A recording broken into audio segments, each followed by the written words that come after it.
Assalamualaikum warahmatullahi wabarakatuh. Kami dari kelompok Tegar akan mempresentasikan materi tentang protokol komunikasi.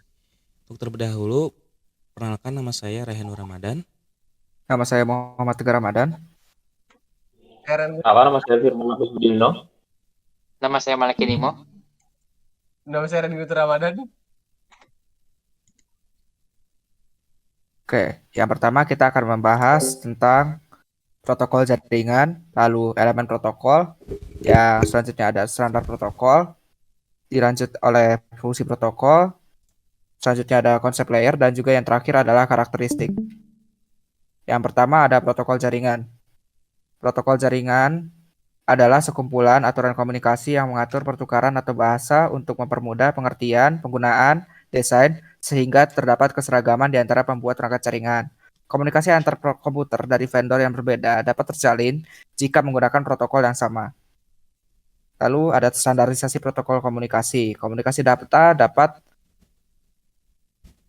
harus memerlukan standarisasi sehingga menjamin semua produk dari produsen perangkat keras maupun perangkat lunak yang berbeda dapat saling berkomunikasi satu sama lain dan saling memahami isi dari komunikasinya.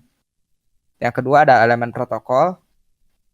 Ya, di elemen protokol ini terbagi menjadi tiga, yakni sintaks yang mengacu pada struktur atau format data yang mana dalam urutan tampilannya memiliki makna tersendiri. Yang kedua ada semantik yang mengacu pada arti dari setiap bagian dari bit. Yang ketiga ada timing yang mengacu pada karakteristik, yaitu waktu pengiriman data dan seberapa cepat data dikirimkan. Lalu yang ketiga ada standar protokol. Ringan adalah aturan yang digunakan untuk memfasilitasi komunikasi antara perangkat dalam jaringan. Beberapa contoh standar protokol adalah TCP/IP, DNS, HTTP, FTP, SSH, SMTP, SNMP, DHCP, ICMP, dan juga RTP.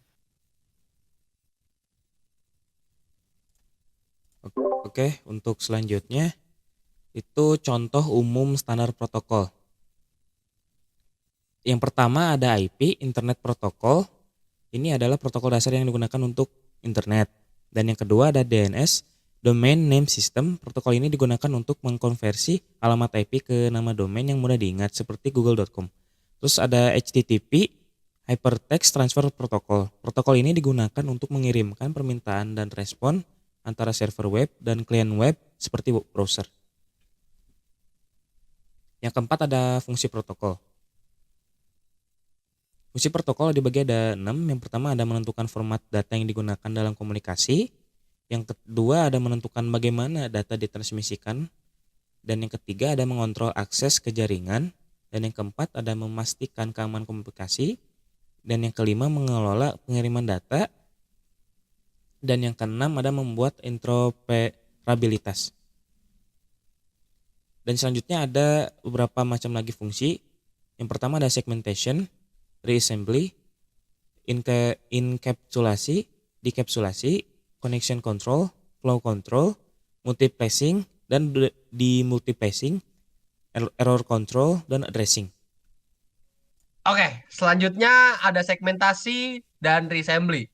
Yang pertama adalah segmentasi. Segmentasi adalah proses membagi-bagi blok data PDU atau protokol data unit dalam ukuran yang lebih kecil dan lebih efisien.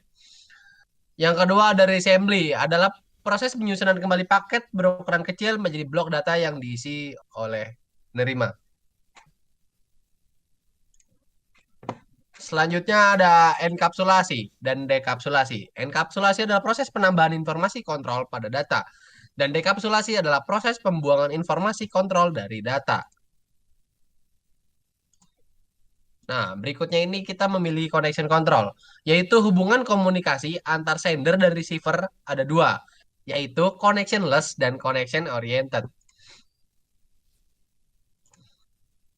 Nah, berikutnya ada flow control, yaitu kendali aliran yang dilakukan dengan cara membatasi jumlah data yang dikirim.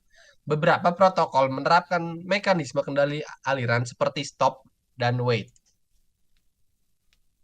Nah, yang terakhir bagi saya adalah multiplexing dan demultiplexing. Multiplexing merupakan teknik untuk menggabungkan beberapa informasi agar dapat dikirim melalui satu saluran. Sedangkan demultiplexing merupakan teknik memisahkan kembali stream dan menjadi beberapa informasi kembali. Selanjutnya akan dijelaskan oleh teman saya yaitu Malik Yanimo. Dipersilakan. Selanjutnya ada error control. Error control atau kendali kesalahan berfungsi untuk melakukan deteksi kesalahan dan perbaikan pada data yang dikirimkan. Dan yang terakhir ada addressing.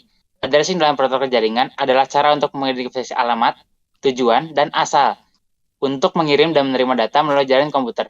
Setiap perangkat dalam jaringan komputer seperti komputer, router, atau printer memiliki alamat unik yang disebut dengan alamat jaringan atau alamat protokol. Selanjutnya ada konsep layer. Dalam mendesain suatu model, kita harus dapat mendefinisikan aspek-aspek penting dalam sistem, kemudian membungkus model tersebut dalam suatu objek. Agar model-model yang dibuat dapat saling berinteraksi, maka disediakan interface yang mendasari munculnya konsep arsitektur berbasis layer. Layering bermanfaat untuk mencegah kompleksitas pada sebuah modul dengan mendistribusikan fungsi-fungsi pada modul tersebut dalam beberapa layer. Yang ini adalah karakteristik. Karakteristik protokol jaringan dibagi menjadi 4, monolitik dan terstruktur, langsung dan tidak langsung, simetrik dan asimetrik, dan standar dan non-standar. Untuk selengkapnya akan dijelaskan oleh teman saya. Monolitik dan struktur. Monolitik disebut juga dengan protokol tunggal. Terstruktur merupakan kumpulan protokol yang membentuk struktur hierarkis atau layer, sehingga tugas sistem komunikasi yang ditangani dan didistribusikan pada masing-masing layer. Selanjutnya, simetrik dan asimetrik. Simetrik menunjukkan komunikasi antara entitas yang sederajat, misalkan komunikasi peer-to-peer. Sementara asimetrik adalah protokol yang digunakan pada entitas dengan level yang berbeda, misalkan jaringan client-server. Lalu selanjutnya adalah langsung dan tak langsung. Langsung menunjuk komunikasi antara perangkat tanpa melibatkan intermediate system, misalkan pada jaringan point-to-point dan broadcast atau multi-point. Sementara tak langsung merupakan jaringan komunikasi switched melalui intermediate system. Lalu selanjutnya adalah standar dan non-standar. Standar sendiri adalah seluruh sistem menggunakan protokol yang sama.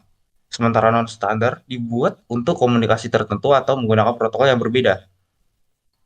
Sekian. Oke, sekian dari kami. Mohon maaf jika ada salah kata-kata yang kami ucapkan. Oke, wassalamualaikum warahmatullahi wabarakatuh. Terima kasih.